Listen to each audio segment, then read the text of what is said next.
Hello, my best students. Today, you're about to hear a story that could change how you see yourself, your mind, and even your future. This is not the story of a soldier, yet he shaped the man who conquered the world. This is not the story of a king, yet his words became more powerful than any crown. This is the story of Aristotle, the philosopher who taught Alexander the Great and built the foundation of logic, science, politics, and education itself. And here's why you need to listen carefully. If you've ever felt misunderstood, if you've ever had ideas that no one around you believed in, if you've ever wanted to change the world not with weapons, but with wisdom, then Aristotle's life will speak directly to you. This is not just a biography. This is a journey through pain, passion, and purpose. From a curious little boy in northern Greece to the man whose brain became the blueprint of modern civilization. And the best part? As you listen, you're not only learning history, you're improving your English, step by step, word by word, story by story. So stay with me until the end, because once you hear this story, you will never look at thinking the same way again. Now let's begin. Part 1. The Curious Boy from Greece, How It All Began. Let me take you back, not 100 years, not 500, but over 2,400 years ago. In a small ancient town called Stagira in northern Greece, a baby was born in the year 384 BC. His name was Aristotle. His father's name was Nicomachus, a doctor, but not just any doctor. He was the personal physician to the king of Macedonia. That meant Aristotle grew up around people of power, medicine, and deep knowledge. He saw how his father used observation, diagnosis, and logic to understand the human body. This made a deep impression on young Aristotle. He didn't play with toys like most kids. He played with questions. He didn't care about games. He cared about how things worked. Even as a small child, he would stare at animals, leaves, clouds, wondering, why does a bird fly? Why does the sun rise? What makes us happy? What is truth? These were not normal thoughts for a child, but Aristotle wasn't born normal. He was born to observe the world deeply, and he would spend his entire LA doing just that. But everything changed when he was just a boy. Tragedy struck early. When Aristotle was still a young child, both his mother and father died. We don't know the exact reason, but we do know this. He became an orphan before he could even understand what death meant. That pain of being left alone so early never left him, but instead of becoming bitter, he became obsessed with life. He didn't ask, why me? He asked, what is life? What is death? Why are we here? His relatives took care of him, and eventually he was sent to Athens, the most famous city of learning in the ancient world.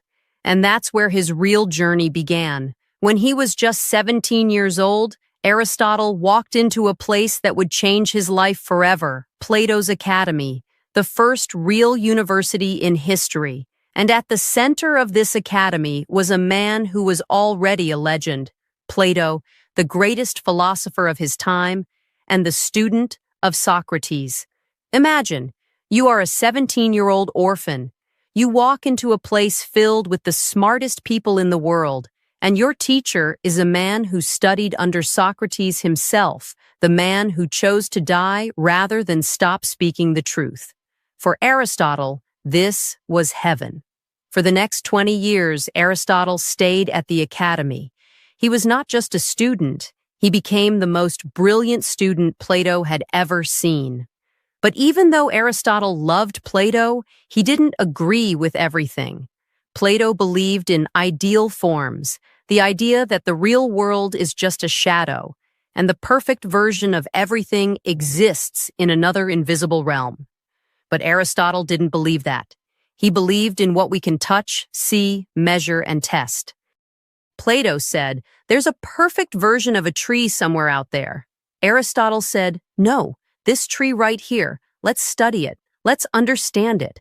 He started writing about everything, animals, politics, human behavior, the stars, happiness, the soul. He wasn't trying to win arguments. He was trying to understand everything that exists. He asked millions of questions and wrote thousands of pages, all by hand, with no internet, no electricity, no tools except his brain and a scroll.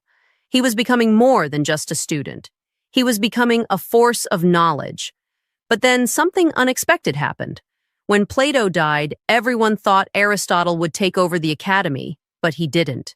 Why? Because some believed he was too different. His ideas were too scientific, too rebellious, too challenging to Plato's teachings. And so, even after 20 years of loyalty, dedication, and brilliance, Aristotle was not chosen. It broke his heart. He had lost his second home. So once again, like when he lost his parents, Aristotle had to walk away from something he loved. But this time, he didn't fall into darkness. He began a journey that would take him across the world and eventually into the life of a boy who would become the most powerful man in history. The academy door had closed behind him. He had given it 20 years of his life. He had studied harder than anyone, questioned everything, and offered his deepest loyalty. But in the end, it wasn't enough. When Plato died, the school needed a new leader. And they didn't choose Aristotle. Why? Because he didn't fit the mold. He didn't blindly follow Plato's ideas. He thought differently. He asked new questions. He wanted more than ideal worlds. He wanted to touch the real one, and for that, he was quietly pushed out.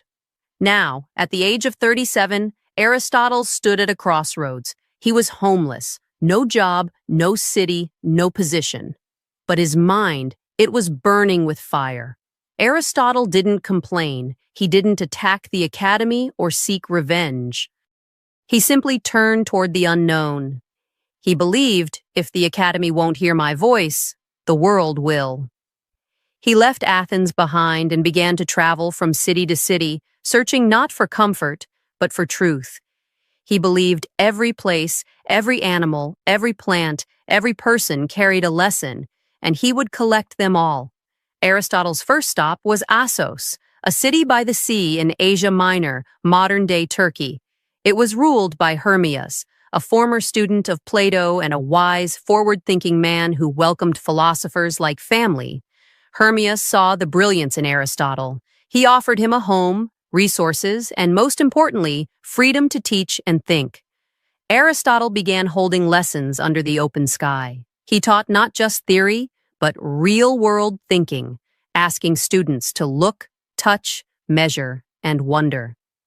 It was here that something unexpected happened.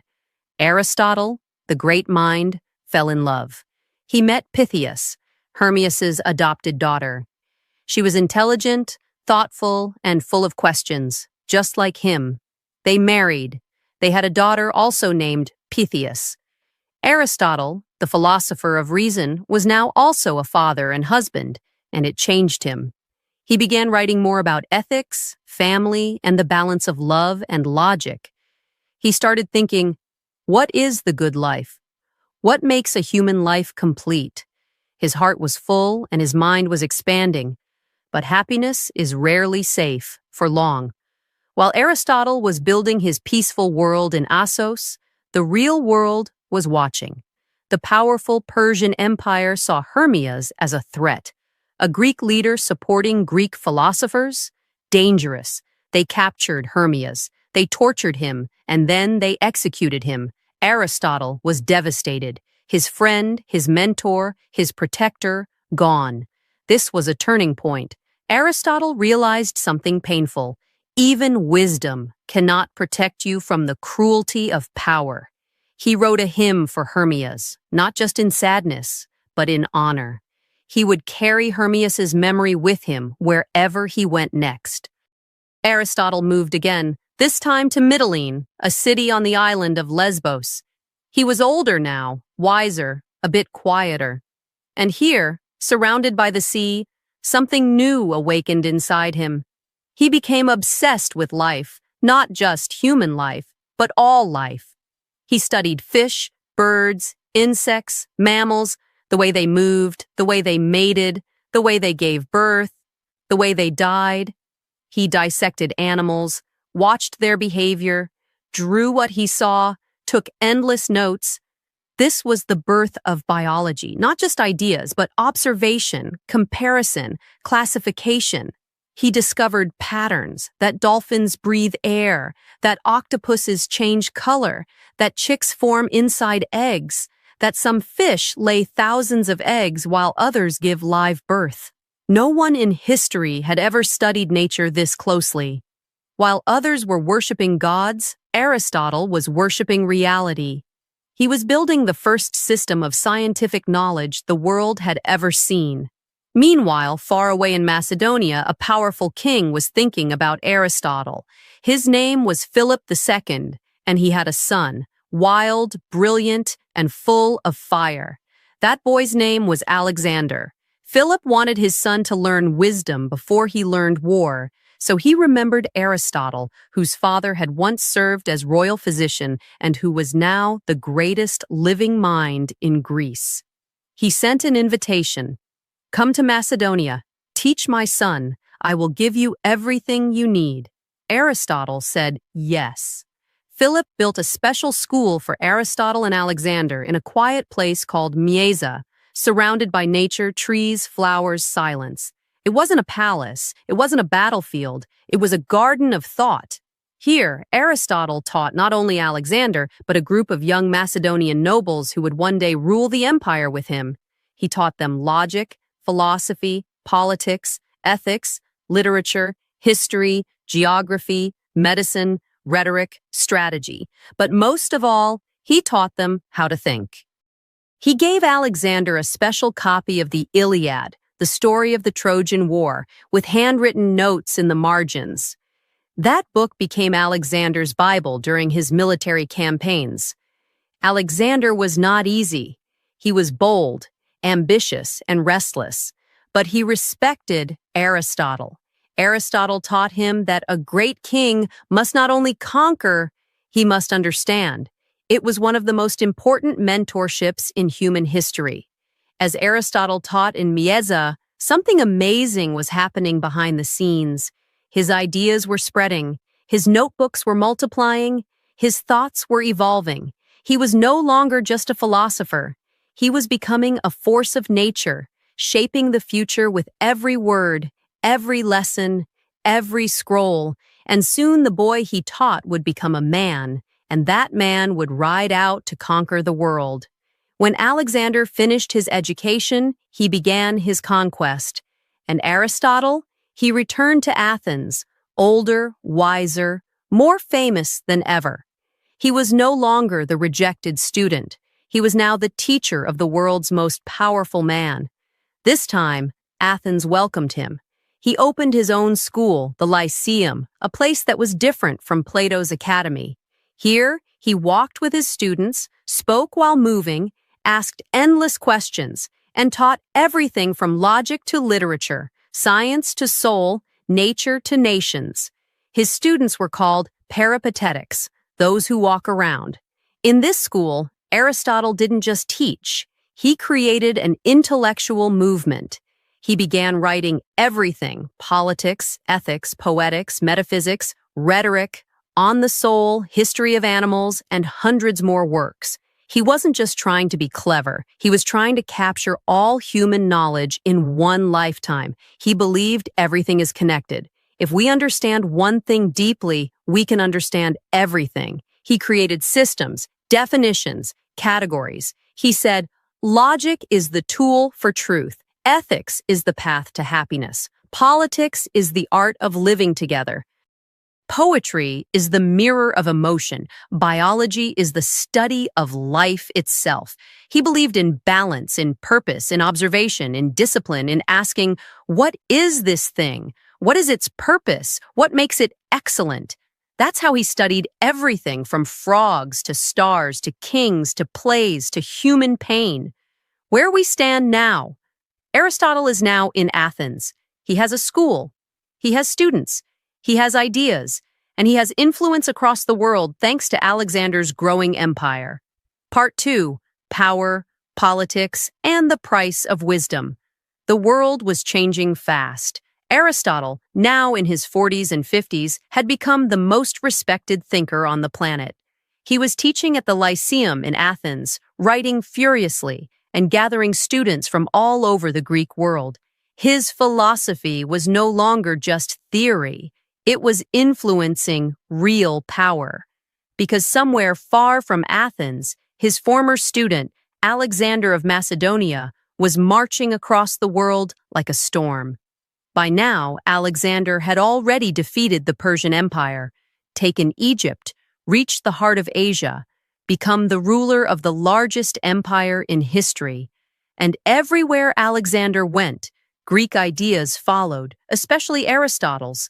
He sent plants, animals, maps, and cultural observations back to Aristotle in Athens. He opened libraries. He promoted education.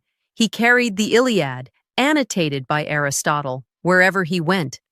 Aristotle wasn't riding horses into war, but make no mistake, his mind was riding beside Alexander, shaping the empire from the shadows, and the people of Athens knew it. That's why, for a time, they tolerated Aristotle's presence. Even though Aristotle was not Athenian by birth, and even though he had once been rejected by the academy, now he had power, not through soldiers, but through ideas. In the Lyceum, Aristotle wasn't just giving lectures, he was building a machine of knowledge. He created a structured system to study ethics, politics, biology, psychology, astronomy, economics, drama, logic, education, memory, emotion, dreams, philosophy of war, philosophy of friendship, philosophy of everything. He didn't treat subjects as separate. He believed everything was interconnected. He trained his students to observe the real world, measure things, analyze things, question everything. They gathered laws from hundreds of city-states to write the first political science encyclopedia. They collected data about animals, diseases, cities, rituals, theater plays. Everything was studied, labeled, and discussed. And while Plato's philosophy was poetic and mysterious, Aristotle's was sharp, logical, and built for the real world. His writing was not beautiful. In fact, it was dry and technical, but it was clear, honest, and structured like a blueprint of human knowledge, and that's what made it last for over 2,000 years. But not everyone was happy. Aristotle's power made enemies. Many Athenians never forgot that he wasn't born in Athens. They never forgot that his student, Alexander, was a Macedonian conqueror. To them, Aristotle wasn't a Greek hero. He was a symbol of outside influence. They didn't see a teacher, they saw a threat. And when Alexander began ruling more harshly, executing opponents and declaring himself a god, Aristotle's name became dangerous to speak in public. People whispered, "Is Aristotle advising Alexander? Does he support tyranny? Is he loyal to Athens or to the empire?" None of this was true. Aristotle didn't want power, he wanted understanding. But public opinion is not logical, and slowly, the ground under Aristotle's feet began to crack. Then came the news that would change everything. In 323 BC, Alexander the Great died suddenly in Babylon. He was only 32 years old. The cause? Nobody knows for sure. Some say fever, some say poisoning, some say fate. But one thing was certain, the empire he built in 12 years began to collapse overnight. Chaos erupted. In Athens, the people celebrated Alexander's death.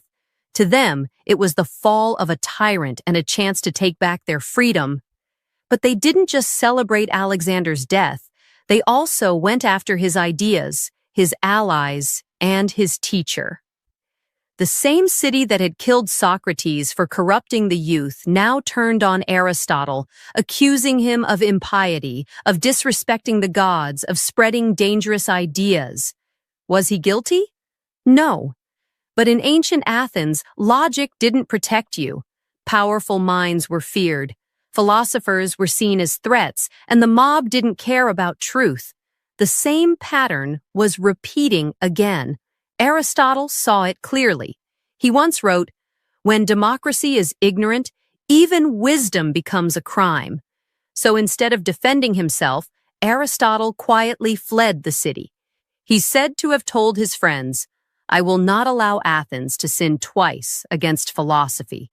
The first sin was killing Socrates. The second would have been killing him. And so he left. Aristotle returned to Chalcis, a city on the island of Euboea, where his mother had once lived. He was in his 60s now. He had no school, no students, no platform, just his books, his notes, and his thoughts. His wife, Pythias, had died long ago. He now lived with Herpyllis, a woman he cared for deeply, and with their son, Nicomachus, named after his father. He continued writing. Even in exile, he couldn't stop thinking. His mind, even as his body weakened, kept working like a living universe. He wrote about aging, about memory, about the soul, about how everything has a cause, a purpose, and a final form.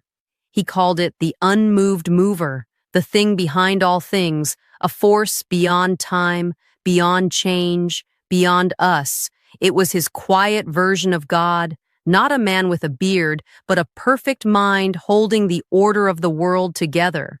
He was now far from the city that once celebrated him, and then betrayed him. He lived in quiet exile in Chalcis, an island city with a heavy heart but an unstoppable mind. His name was no longer shouted in the streets of Athens. No more eager students gathered in the shaded paths of the Lyceum. No messengers from royal palaces, no crowds, no noise, no applause. But inside his home, inside his private world, something was still burning, because the world may forget you, but when you carry the universe inside your head, you still have something to give. Each morning, Aristotle woke up early. He didn't have servants rushing around or large halls filled with scrolls anymore. But on his small table, he kept stacks of parchment, pens made from reeds, and small jars of black ink. His hands trembled more than before. His body was slower, but his mind was still awake. He sat down. He dipped his pen, and he began to write, again, one sentence, then another and another, day after day, year after year, because he had one final mission now, to make sure that the truth outlives him. In these final years, Aristotle didn't focus on fame or legacy. He focused on first principles, the deepest, most fundamental questions. What is existence? What causes something to exist? What is the purpose of everything that exists? Is there a meaning behind the universe? What is the soul? What is the human being? This is where he wrote his most difficult and abstract work, Metaphysics. In it, he explored ideas that no one had ever dared to put into logical form before. The nature of being, the structure of reality, the idea of an unmoved mover, something that causes all motion but is not moved by anything, a divine intelligence that is pure thought, not like a god in temples, but something deeper, invisible, eternal. He wasn't trying to please anyone. He wasn't trying to be popular. He wasn't trying to impress kings or scholars. He was simply trying to explain the invisible architecture of the universe, and he did it alone. During these years in exile, Aristotle was not completely alone. He lived with Herpyllis, a woman who had been with him since his time in Athens, and their young son, Nicomachus. This boy was the last person who carried not only Aristotle's blood, but also his potential, his possibility, his hope. Aristotle loved his son deeply. He spoke gently to him, told him stories, shared his thoughts, the way a philosopher speaks to a student, but with the warmth of a father speaking to his own child. And so, when he began writing a new work about morality and the purpose of life, he titled it Nicomachean Ethics. Not because it was written for Nicomachus, not because it was about him, but because in that name, Aristotle placed his heart, a father trying to leave behind not gold or buildings, but wisdom. In this book, he explained what it means to live a good life, why pleasure is not the highest goal, why virtue matters, why real happiness comes from balance, character, and purpose. He wrote, "We are what we repeatedly do." Excellence, then, is not an act, but a habit. It became one of the most important books ever written about how to live, and it came from a man who was watching his own life slowly come to a close. The seasons passed. Winters became longer. Summers became shorter. Aristotle's legs grew weaker. His eyesight dimmed. He still tried to write, even when his fingers cramped. He still whispered questions to himself, still argued with ideas inside his own mind. But the man who had once taught kings, who had classified the animals of the earth, who had mapped the stars with nothing but logic, who had built schools, shaped science, and named philosophy itself, now walked slowly through his garden, or sat silently watching the wind move the trees.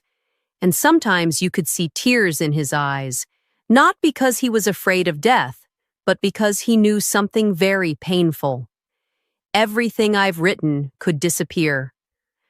At that time, there were no printing presses, no digital libraries, no hard drives, no cloud storage. Every word he wrote was on fragile scrolls made of thin, dry material, easily destroyed by fire, water, or time. He had written hundreds of works, some say over 200, but he knew if just one generation fails to copy them, they could vanish from history. This fear haunted him. He didn't want statues. He didn't want temples in his name. He only wanted one thing: let the knowledge survive, even if I don't.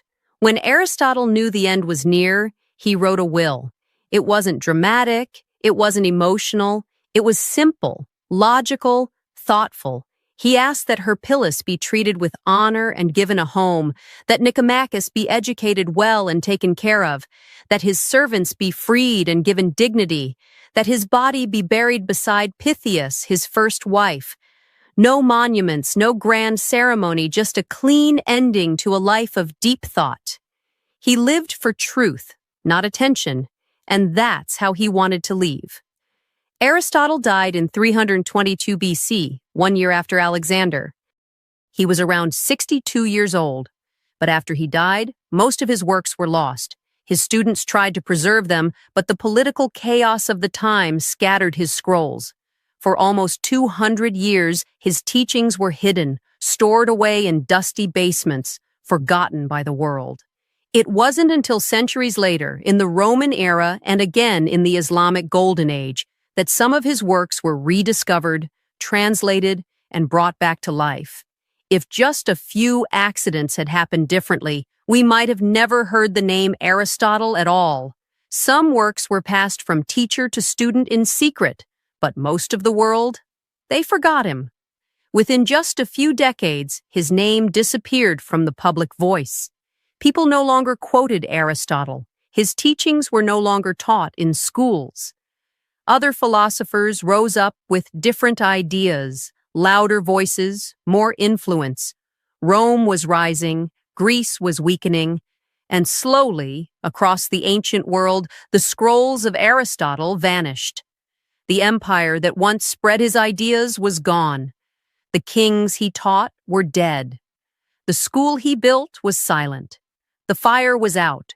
For nearly 200 years, the world acted as if Aristotle had never existed.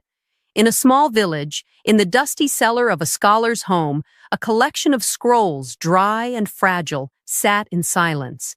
They were covered in dust, their ink fading, their language too difficult for most people to understand.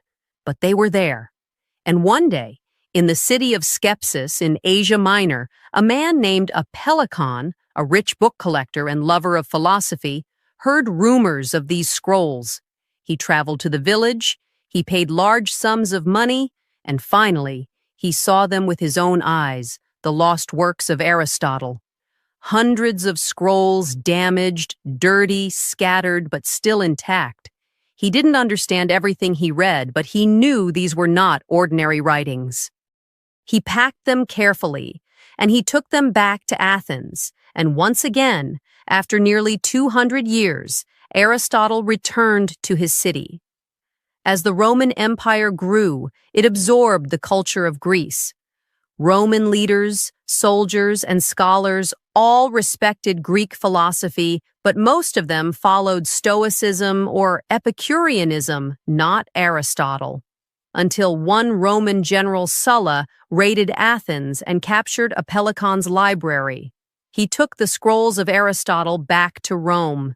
There, a young and brilliant scholar named Andronicus of Rhodes discovered them. He didn't just read the scrolls. He organized them, he edited them, he sorted them into categories: logic, ethics, politics, science, metaphysics. He turned the mess into a system. He created what we now call the Organon, Aristotle's system of logic, the Nicomachean ethics, his ideas on how to live, the politics, how humans should live together, the poetics, how art and drama should reflect human truth, metaphysics, the study of being, reality, and cause, de anima, the study of the soul, the history of animals, the birth of biology. These were not just books. These were the intellectual skeleton of human civilization, and they were almost lost forever. Hundreds of years later, in the heart of the Islamic world, something incredible happened. In cities like Baghdad, Cordoba, and Cairo, scholars began collecting and translating the ancient texts of Greece. They didn't just translate them, they studied them deeply, debated them, and built new systems on top of them. Aristotle became the most respected name in Islamic philosophy. Thinkers like Avicenna, Ibn Sina, Averroes, Ibn Rushd, Al-Farabi, they all studied Aristotle. They called him the first teacher. His writings on logic, ethics, medicine, and astronomy were used in universities across the Islamic world, and it was through their translations that Aristotle eventually reached medieval Europe. By the 12th and 13th centuries, Europe was emerging from the Dark Ages. Christian scholars, especially in universities like Paris, began to rediscover Aristotle through Arabic translations, later retranslated into Latin. At first, the church was suspicious. Aristotle wasn't Christian. He didn't speak of the Bible or God. But one brilliant theologian, Thomas Aquinas, saw something deeper. He believed Aristotle's logic and philosophy could help explain Christian theology in a rational way.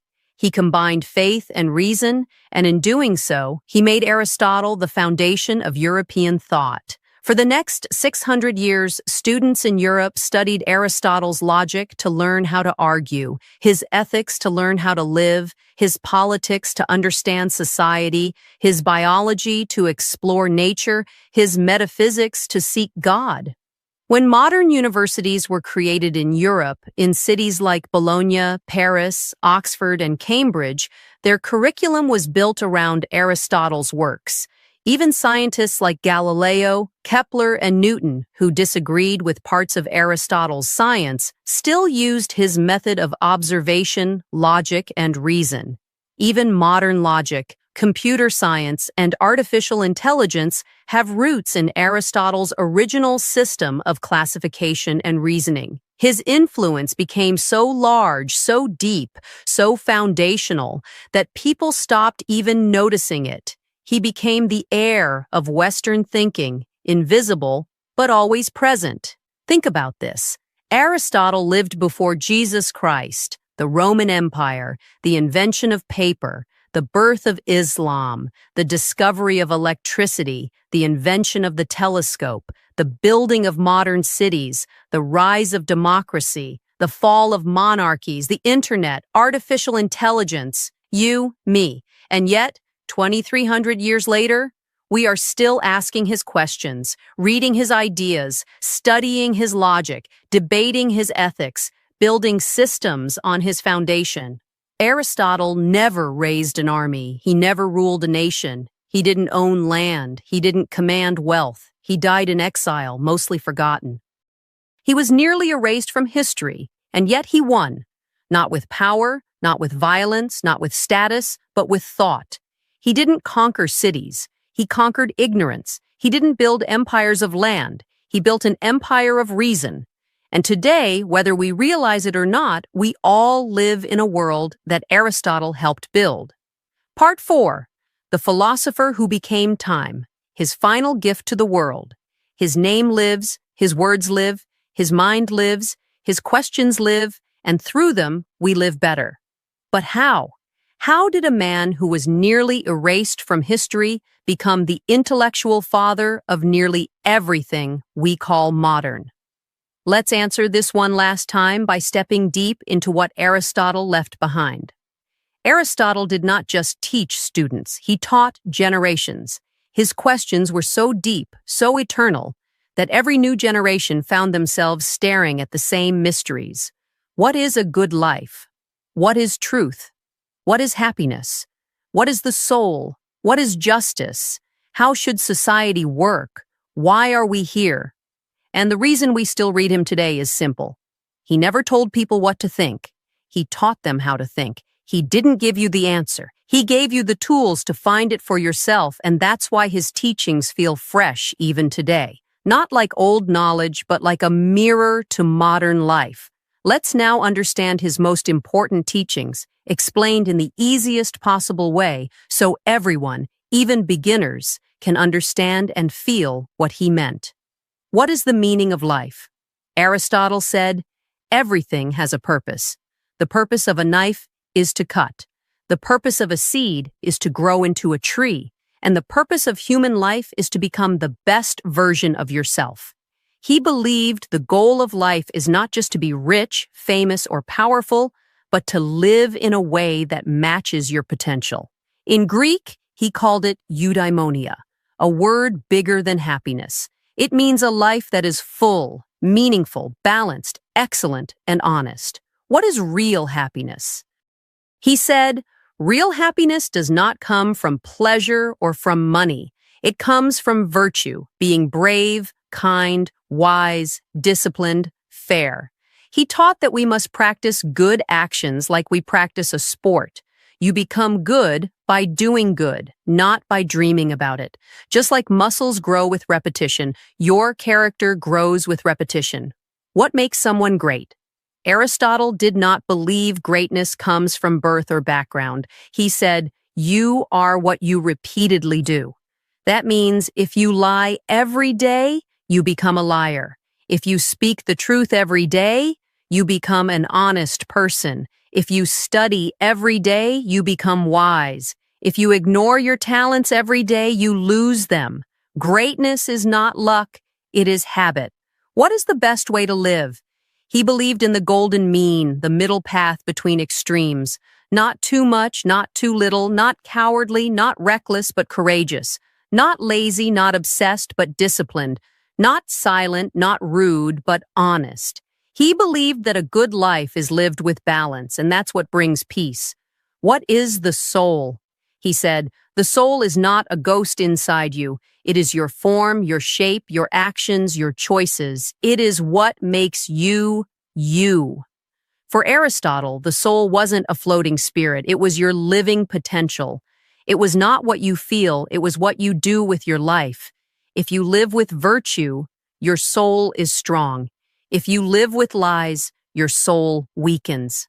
What is the role of government? He believed that society should help people become their best selves. He didn't believe in total freedom. He didn't believe in total control.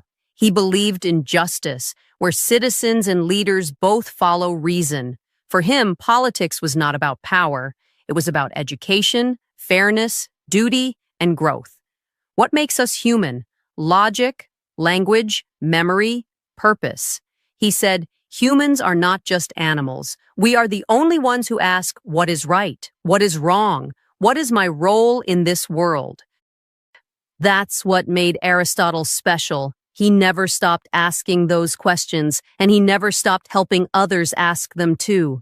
Why his story should be told today, loudly, proudly, endlessly, because we live in a world that is filled with noise, is addicted to attention, is obsessed with opinions, is always in a hurry, forgets the past, glorifies fame over wisdom.